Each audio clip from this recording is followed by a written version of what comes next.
Le mardi 24 mars 2026, l'homme responsable du blocus du détroit d'Ormuz a publié une menace sur X. Alireza Tangsiri, un contre-amiral de la garde révolutionnaire iranienne, le même qui avait déclaré qu'il poursuivrait les États-Unis jusqu'au golfe du Mexique. Il a écrit que tout navire souhaitant traverser le détroit devait se coordonner totalement avec l'autorité maritime iranienne. 48 heures plus tard, Israël a annoncé qu'il avait été neutralisé. Mais l'histoire de ce qui s'est passé pendant ces 48 heures et dans les semaines qui les ont précédées, c'est bien plus grand qu'une seule opération. Au cours des derniers mois, l'Iran a construit ce que de nombreux analystes appelaient une forteresse. Des bunkers creusés dans les montagnes côtières, des lanceurs de missiles qui disparaissèrent dans des tunnels, des centaines de vedettes armées et un arsenal capable de couvrir chaque mètre du détroit le plus stratégique de la planète. Le trafic maritime a chuté de 97%. 40 000 marins sont restés bloqués en mer. Le prix du pétrole a grimpé à 126 $ le baril. Le monde entier attendait de voir si quelqu'un réussirait à rouvrir ce passage. Et les États-Unis sont arrivés avec des outils que l'Iran n'avait pas prévus. Dans cette vidéo, nous allons montrer exactement ce qui a été construit, exactement ce qui a été utilisé pour détruire, et pourquoi ce que les États-Unis ont fait ici est une démonstration de capacité militaire, que le monde n'avait pas vu depuis des décennies. Mais ce n'est pas tout. Quand cette vidéo sera terminée, vous verrez les conflits géopolitiques d'une manière différente, car ce qui s'est passé ici ne concerne pas seulement l'Iran, c'est une découverte qu'aucun régime au monde n'oubliera. Pour saisir ce que les États-Unis ont affronté, il faut d'abord comprendre ce qu'a construit l'Iran. Pendant des années, Téhéran a transformé la côte du détroit d'Ormuz en l'une des régions les plus militarisées de la planète. Ce n'était pas un hasard. Le détroit ne fait que 34 km de large à son point le plus étroit. Tout navire qui souhaite quitter le golfe Persique doit traverser ce corridor. Et l'Iran savait exactement quelle en était la valeur. Alors, le régime a mis en place une défense à 4 couches superposées. La première couche était constituée de missiles, pas de lanceurs conventionnels en position fixe que n'importe quel satellite peut repérer. L'Iran a installé des batteries de missiles anti-navires à l'intérieur de bunkers creusés directement dans les montagnes côtières. Les lanceurs, cachés dans des tunnels, s'ouvraient, tiraient, puis se repliaient dans la roche.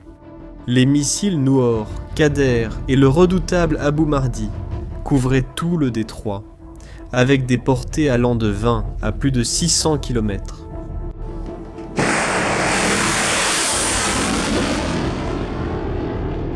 Un navire pouvait être attaqué avant même d'entrer dans le détroit, pendant la traversée, et même après en être sorti. Mais l'Iran ne s'est pas arrêté là. La deuxième couche était appelée la flotte moustique. Des centaines de vedettes rapides, agiles, armées de missiles, de torpilles et d'explosifs, conçus spécifiquement pour les eaux peu profondes et parsemées d'îles du golfe Persique. Chacune attaque et disparaît, avant qu'un navire de guerre ne puisse réagir, avec des centaines opérant en même temps. Le problème devient quasi insoluble. La troisième couche était constituée de mines et de drones.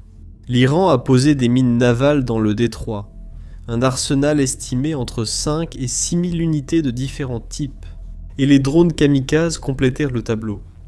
Certains étaient déguisés en bateaux de pêche ordinaires, s'approchant des cibles sans être détectés. L'un de ces drones a frappé un pétrolier au début du mois de mars. Un marin indien est mort. La quatrième couche était invisible mais tout aussi efficace que les autres. L'Iran a activé un brouillage massif du GPS dans toute la région. En moins de 24 heures, plus de 1000 navires ont signalé une perte ou une distorsion du signal. Les capitaines regardaient les systèmes de navigation et voyaient des positions impossibles. Des navires apparaissaient sur la terre ferme, au-dessus des aéroports, des informations qui n'existaient pas. Dans un détroit de 34 km de large, naviguer sans GPS, c'est naviguer à l'aveugle. Un officier de navigation a rapporté à Bloomberg qu'il avait traversé le golfe d'Oman guidé uniquement par le radar, tandis qu'il voyait à travers la vitre tribord le terminal de Fujairah en flammes à l'horizon, et des chasseurs passant à grande vitesse au-dessus du navire. Mais l'Iran disposait encore d'une cinquième couche, une qui n'a pas tiré un seul coup de feu, et qui a peut-être été la plus efficace de toutes. Essaye de deviner. Ce n'étaient pas les missiles. Ce n'étaient pas les mines. Ce n'étaient pas les drones. Lorsque le conflit a commencé, les plus grandes compagnies d'assurance maritime du monde, qui couvrent 90% de tous les navires naviguant sur les océans, ont annulé la couverture du risque de guerre pour le détroit d'Ormuz. Aucun armateur sur la planète n'envoie un navire sans assurance. Le détroit a fini par se fermer de lui-même. L'Iran a appris que, pour bloquer le plus grand corridor pétrolier du monde, il suffit parfois de passer un coup de fil à Londres. Le résultat a été immédiat. Avant la guerre, plus de 130 navires traversèrent le détroit chaque jour. En mars 2026, ce nombre est tombé à pratiquement zéro. Seuls 21 navires ont réussi à traverser pendant tout le mois. Pour se faire une idée de ce que cela signifie, c'est comme si le plus grand port du monde fermait et ne rouvrait que pour accueillir un navire toutes les 36 heures. Environ 3200 navires sont restés bloqués, attendant des deux côtés, avec eux jusqu'à 40 000 marins. L'un de ces marins était un jeune Indien lors de son premier voyage, coincé sur un navire au large de l'Irak, sans assez d'eau à bord, regardant l'horizon illuminé par les incendies au loin. Il a dit à la presse qu'après ce qu'il avait vécu lors de son premier voyage, il ne retournerait pas en mer et voulait juste rentrer chez lui. Et pendant ce temps, le monde en payait le prix. Le pétrole est passé de 73 à 126 $ le baril. Le Japon a instauré un rationnement de l'énergie. Dans les stations-service aux États-Unis, le prix de l'essence a augmenté de 30% en moins de 3 semaines. L'Iran avait construit une forteresse. Il pensait que personne ne la ferait tomber. Mais les États-Unis avaient déjà préparé leur réponse et ont attaqué couche par couche. La première couche à être détruite était la plus difficile. Les bunkers de missiles. Détruire des lanceurs conventionnels est relativement simple. Vous identifiez la position, vous lancez une bombe guidée et la cible disparaît. Mais les lanceurs iraniens étaient cachés à l'intérieur de tunnels creusés dans la roche solide à l'intérieur des montagnes côtières. Les bombes ordinaires n'y arrivaient pas. Les missiles de croisière manquaient de pénétration. Les États-Unis avaient besoin de quelque chose de différent. Et ils l'avaient. Le 17 mars 2026, des bombardiers B-1B lancés ont décollé de la base aérienne de la RAF Fairford en Angleterre. Ils ont parcouru 8500 km, traversant l'Atlantique et la Méditerranée, se ravitaillant en plein vol. Et ils ont largué, lors d'une opération déjà confirmée, les bombes GBU-72 directement à l'entrée des bunkers iraniens sur la côte du détroit d'Ormuz. La GBU-72 n'est pas une bombe ordinaire. Elle pèse 5000 livres, soit plus de 2 tonnes. Mais le poids n'est qu'une partie de l'histoire. Elle est équipée d'une ogive pénétrante, combinée à un système de guidage par GPS et navigation inertielle, ce qui permet d'être larguée à une distance de sécurité. Et, malgré cela, elle atteint la cible avec précision. On estime qu'elle peut pénétrer plus de 30 mètres de terre compactée et près de 7 mètres de béton solide avant de détonner. Quand elle explose à l'intérieur. Le bunker ne protège plus rien. Il devient un piège. Et cette bombe est différente des autres bombes qui composent l'arsenal américain. Les autres ne peuvent être transportées que par le bombardier furtif B-2 Spirit. Quant à la GBU-72, elle peut être larguée par le B-1B lancé, qui peut en transporter jusqu'à 12 par mission. Nous parlons de 12 bombes capables de détruire des bunkers souterrains à bord d'un seul avion qui a décollé d'Angleterre. En plus de détruire les lanceurs, le CENTCOM, le commandement central des forces américaines, a également attaqué les radars et les systèmes de renseignement qui guidèrent les missiles iraniens. L'amiral Brad Cooper, à la tête du commandement, a confirmé. Les États-Unis n'ont pas seulement détruit les armes. Ils ont détruit l'œil qui surveillait les navires, le cerveau qui calculait la trajectoire et le nerf qui transmettait l'ordre de tir. Tout le système a été aveuglé. Mais les bunkers n'étaient qu'une partie du problème. Les vedettes rapides étaient encore en service. Voici l'une des histoires les plus inattendues du conflit. Laisse-moi te présenter quelque chose. L'Addix Thunderbolt II, surnommé le Warthog, ou Phacochère, est un avion d'attaque conçu dans les années 1970 pour détruire les chars soviétiques en Europe. Vieux, lent, Pendant des décennies, le Pentagone a essayé de retirer cet appareil du service. Mais il y avait quelque chose que l'Addix faisait mieux que n'importe quel autre avion. Voler basse lentement et déverser. Une quantité absurde de puissance de feu sur de petites cibles dispersées. Exactement ce qu'il fallait pour traquer des centaines de vedettes iraniennes dans un détroit de 34 km. Le général Dan Kane, chef de l'état-major interarmées, a confirmé. La Addix Warthog traquait et détruisait des embarcations d'attaque rapide dans le détroit. Son canon GAO-8 Avenger de 30 mm, capable de tirer 3900 projectiles par minute, a été dévastateur contre les vedettes iraniennes. Plus de 120 embarcations iraniennes ont été détruites ou endommagées lors des opérations dans le détroit, et l'Addix étant l'une des principales plateformes responsables. Il est ironique de penser que l'avion que le Pentagone a tenté de retirer 3 fois faisait exactement le travail pour lequel il avait été construit, mais contre un ennemi complètement différent de celui pour lequel il avait été conçu. Mais il restait encore une épine dans le pied. Les drones Shahed. La solution à ce problème est venue d'un endroit inattendu. L'Iran avait fourni des drones Shahed à la Russie pour attaquer l'Ukraine.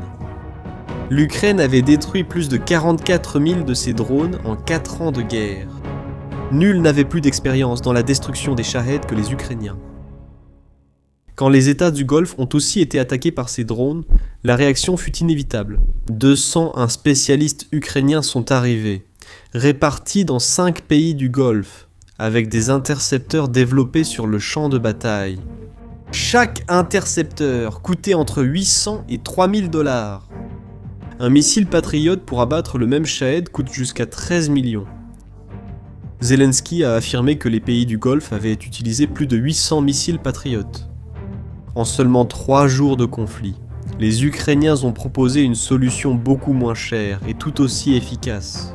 Le pays que la Russie, allié de l'Iran, tente de détruire, protéger désormais les alliés des États-Unis dans le Golfe Persique avec une technologie développée pour survivre aux attaques parrainées par l'Iran lui-même. Et c'est le score jusqu'à la fin mars. Plus de 9000 cibles iraniennes détruites. Plus de 140 navires de la marine iranienne endommagés ou coulés.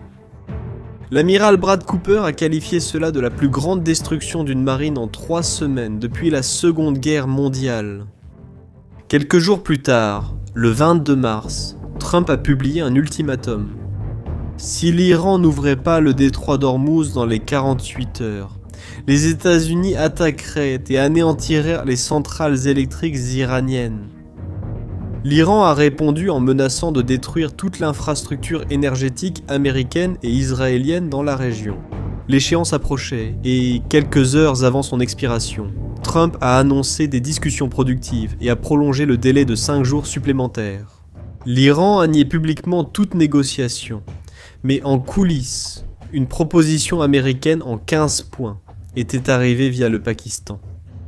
Le 25 mars, l'Iran a officiellement rejeté la proposition et a exigé, entre autres conditions, la reconnaissance internationale de la souveraineté iranienne sur le détroit d'Ormuz. Et, le 26 mars, l'histoire est revenue au point de départ. Tu te souviens de l'homme qui a ouvert cette vidéo ? Alireza Tangsiri, le contre-amiral qui avait construit et commandé tout ce système, qui avait publié des menaces sur X 2 jours auparavant, qui avait dit qu'il poursuivrait les États-Unis jusqu'au golfe du Mexique. Israël a annoncé qu'il avait été neutralisé à Bandar Abbas, la ville portuaire du sud de l'Iran d'où tout le blocus était commandé. La forteresse avait été détruite, et l'homme qui l'avait construite aussi. Mais cette histoire n'est pas encore terminée. Voyez-vous, l'Iran a perdu des lanceurs, des navires et son commandant naval, mais il possède encore des missiles, des drones et des mines disséminées dans le détroit. Et le déminage de ces mines, même avec une coopération totale qui n'existe pas encore, prendrait des semaines, voire des mois.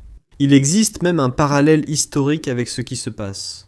En 1988, les États-Unis ont répondu à une provocation iranienne par l'opération Praying Mantis, le plus grand engagement naval américain depuis la Seconde Guerre mondiale.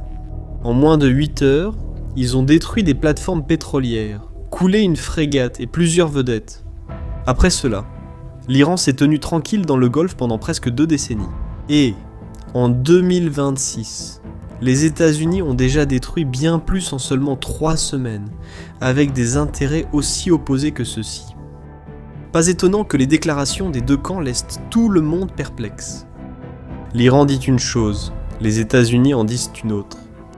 Et il devient difficile de savoir qui gagne, qui cède ou s'il y a vraiment un accord en cours, mais il y a une règle simple pour éliminer ce bruit. Ignorez ce que les dirigeants disent, regardez ce qu'ils font. Regardons l'Iran. Il n'a peut-être pas encore ouvert le détroit, et ni publiquement toute négociation, mais il a laissé passer 8 pétroliers comme geste de bonne foi. Le ministre iranien des Affaires étrangères a admis que des messages sont échangés avec Washington par l'intermédiaire de médiateurs, et Trump a prolongé le délai de 10 jours supplémentaires, citant, selon ses propres mots, une demande du gouvernement iranien.